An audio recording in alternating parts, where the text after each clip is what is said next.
Eu recebi um e-mail super interessante. Ela é uma leitora do livro Tudo Posso, mas Nem Tudo Me Convém, mora nos Estados Unidos. E olha que interessante, ela comprou o livro através da Canção Nova de Atlanta, na Geórgia. E, lendo o livro, ela se tocou assim, profundamente pelo testemunho da esposa do seu José Maria, que quem já leu o livro sabe que eu conto histórias de pacientes, né? E tem a história aqui do seu José Maria, que é muito interessante, e ela diz assim: estou vivendo a mesma situação que ela, onde às vezes tenho que ir dormir separada do meu esposo em outro quarto, porque ele ronca muito. Sei que vivo muito longe e gostaria muito de pedir para a senhora uma ajuda, pois às vezes eu não consigo dormir, me sinto muito cansada em consequência disso durante o dia seguinte todo. Se a senhora puder me ajudar, eu vou agradecer muito, porque ele também está acima do peso. Seria possível responder o meu e-mail? Olha, minha querida, fiz uma coisa melhor. Eu trouxe quem entende desse assunto de sono, de roncar. Será que roncar é normal? Não é. Eu trouxe uma pessoa muito querida, amiga do Dr. Roque e minha, que já participa do programa Mais Saúde pela rádio há um bom tempo, frequentador assíduo, que é o Dr. Geraldo Lorenzi Filho, diretor do Laboratório do Sono do Instituto do Coração, do Hospital das Clínicas da Faculdade de Medicina da Universidade de São Paulo. Esse título é nome para agradecer, Geraldo, a sua presença. Obrigada de estar aqui conosco agora na TG, né? Parabéns pelo programa. Obrigada. Eu acho que vocês têm uma repercussão enorme. Eu acho que sempre é importante, né, divulgar os problemas de saúde. Pois é, e você nos ajudando tanto nesse quesito. Porque, veja bem, será que roncar é normal? Não é? Tem gente que tem dúvidas ainda. O caso dessa nossa leitora, o que a gente pode estar respondendo para ela? Pois é, essa é uma situação tão comum, né? Verdade. Muita gente roncando, o ronco alto. Isso é um sinal amarelo de que a pessoa pode ter uma doença mais séria do que é a apneia do sono. Quer dizer, o ronco não atrapalha só a pessoa ou a companheira, o companheiro que está do lado, mas isso pode ser indicativo de uma doença bastante grave, bastante comum, que é a apneia do sono. A apneia do sono. Vai ser esse o tema hoje do nosso programa Mais Saúde, mas a nossa produção, doutor Geraldo, foi às ruas, eu digo que o coração de São Paulo é a Avenida Paulista, né? E foi lá para fazer uma pergunta, porque eu perguntei assim: você ronca? Se você não ronca, seu marido ronca? E principalmente aquela questão, e como que você acorda no dia seguinte? Vamos ver o que a população respondeu. Sim. Diga uma coisa, você acha que quando ele acordava descansado? Ah, não sei. Eu não sei de responder, mas eu sei que não faz bem para a saúde. Que o médico dele fala, e, inclusive ele faleceu de problema de coração, de infarto. Não ronco. Quando você acorda com disposição ou você acorda já cansado? Acordo já cansado às vezes. Depende do dia. Se eu tiver dormido muito tarde, aí acordo meio já cansado. Mas se eu tiver dormido bem, acordo e... Porque normalmente a gente não consegue fazer 8 horas de sono, né? Então, por isso, às vezes a gente acorda meio cansado, né?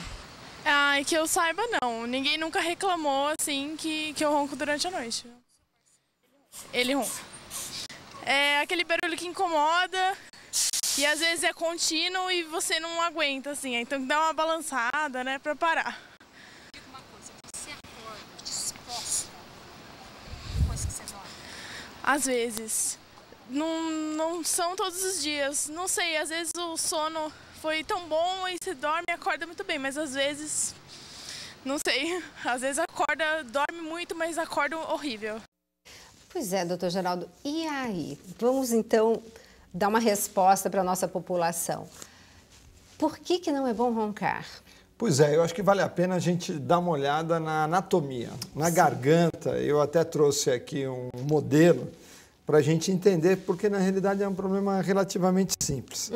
Eu tenho um modelinho aqui de um homem virtual, digamos assim, né? E eu vou abri-lo aqui ao meio E aqui, então, a gente tem o nariz, a gente tem a boca. E quando a gente vira aqui de lado, a gente vai ver uma coisa que a maior parte das pessoas não tem ideia. Este músculo aqui enorme é a língua. Jesus, como é grande, não? É muito grande. A gente pensa que é um pedacinho só, eu né? costumo brincar e dizer que isso aqui é mais ou menos como aquela língua de sogra. Quando você só olha a pontinha, mas na hora que ela está para dentro, ela enrola sobre si mesma. Então é um músculo muito grande e a cavidade oral, né, tudo isso aqui é a boca, do ser humano, ela é relativamente pequena. Então, o que acontece? Tudo isso é músculo, tá? Essa região é chamada região da faringe. Quando você dorme, relaxa a musculatura, tudo isso relaxa. E essa região aqui atrás, ela acaba fechando. Principalmente quando você dorme, por exemplo, de barriga para cima e a língua cai para trás. Quando, por exemplo, você abre a boca e a língua também cai para trás. Quando você engorda também para dentro, engorda na língua, engorda em toda essa região, e essa região fica mais estreita. E o que acontece? Quando você está respirando, o ar passa por aqui, vai vibrar essa região e isso é o ronco. É a manifestação clínica que é o ronco. Agora, muitas vezes, isso aqui acaba realmente fechando, colapsando a garganta, levando a tal da apneia, quer dizer, a pessoa para de respirar. Então, a apneia do sono é quando a pessoa tem uma interrupção da respiração. Interrupção, e a apneia obstrutiva, no caso, que é mais comum, porque realmente fechou a garganta. E aí a pessoa diminui ou até para de roncar e só sai dessa encrenca com um micro despertar. Ela acorda, volta a respirar por alguns segundos, mas na realidade ela está dormindo, ela não percebe que aconteceu esse quadro. E esse quadro se repete muitas vezes centenas de vezes numa noite e a pessoa não percebe. Acha que às vezes dormiu um pouquinho pior, mas muitas vezes a pessoa acha que dormiu bem. Exato. Porque dorme em qualquer lugar e assim por diante, mas na realidade é um sono não reparador, porque ele é extremamente fragmentado. Então, essa é a questão. Nossa garganta é estreita, a obesidade, a gordura depositada aqui aumenta ainda a chance de fechamento. E quando a gente dorme, a gente relaxa a musculatura e a garganta fecha. Gente, eu achei muito interessante a colocação do Dr. Geraldo, né? Que a gente não engorda só para fora. A gente engorda para dentro também. Então, a língua é um músculo e dentro desse músculo tem gordura. Então, também ela aumenta de tamanho, né? Então, a obesidade, quer dizer, aumenta o pescoço, aumenta o tamanho da língua e aí... Exatamente. Quando a gente olha assim o pescoço, na realidade, aqui embaixo está a base da língua, que a gente viu que estava enrolada. Então, a gente está engordando para dentro, literalmente. Muito interessante. E o que uma pessoa que está passando a roncar e passando a ter essa apneia obstrutiva do sono, o que isso atrapalha na saúde dela? Pois é, a apneia obstrutiva do sono, em primeiro lugar, a gente sabe que é um problema muito comum.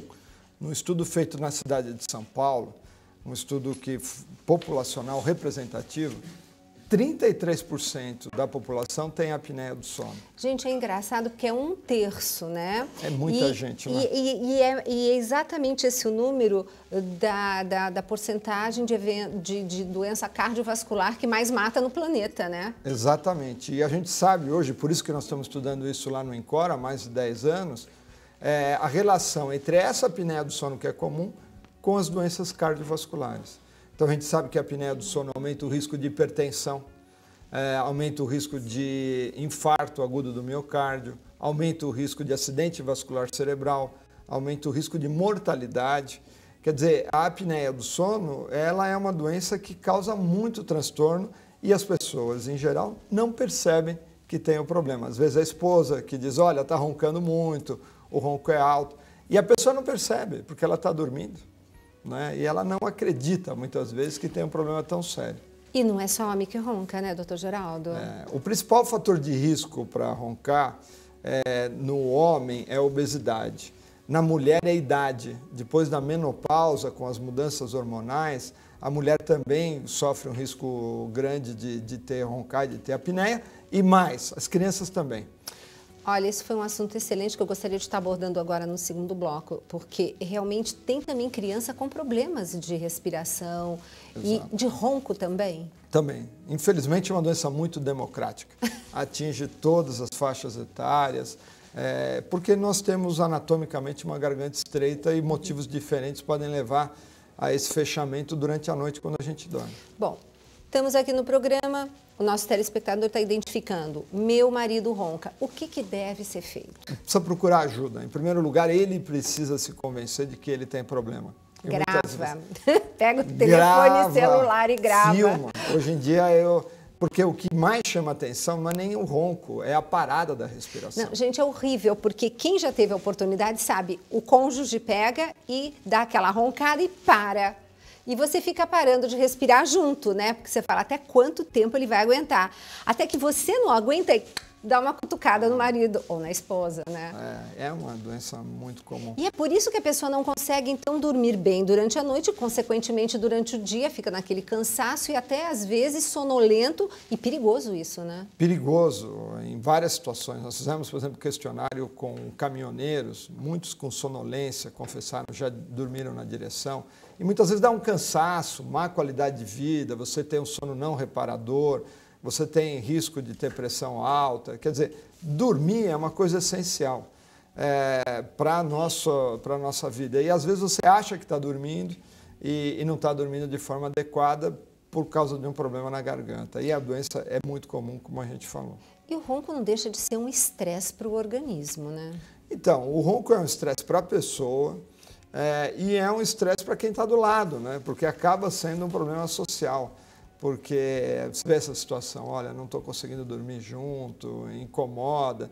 E é um problema para todo mundo, né? Exato. É um problema para todo mundo. Pois é, então esse é o tema que hoje eu fiz questão de trazer para vocês por conta dessa realidade que a gente vê tanto em consultório e que foi o tema do livro. Inclusive, logo no início, eu falo um capítulo sobre nutrição e sono, que se a pessoa não dorme direito, ela também não emagrece, que durante o sono nós produzimos hormônios importantíssimos. E tem até um estudo que eu menciono nesse capítulo, feito com as enfermeiras americanas, onde eles separaram as que roncavam das que não roncavam. E essas que roncavam, inclusive as magras, porque isso daí independia se era obeso ou não, porque depois de uma certa idade não tem jeito, né? Depois da menopausa a gente acaba modificando uma série de hormônios no organismo. Essa metade que roncava, ao longo da vida desenvolveu diabetes. O maior risco, né? Que é o maior risco. Então, esse é o tema de hoje. Nós vamos dar um pequeno intervalinho. Já nós voltamos, porque agora, nesse segundo momento, nós também vamos falar do que pode ser feito, né? Quem tem apneia do sono, não fique preocupado, porque tem como cuidar. E também vamos falar das crianças, mas a gente volta já já.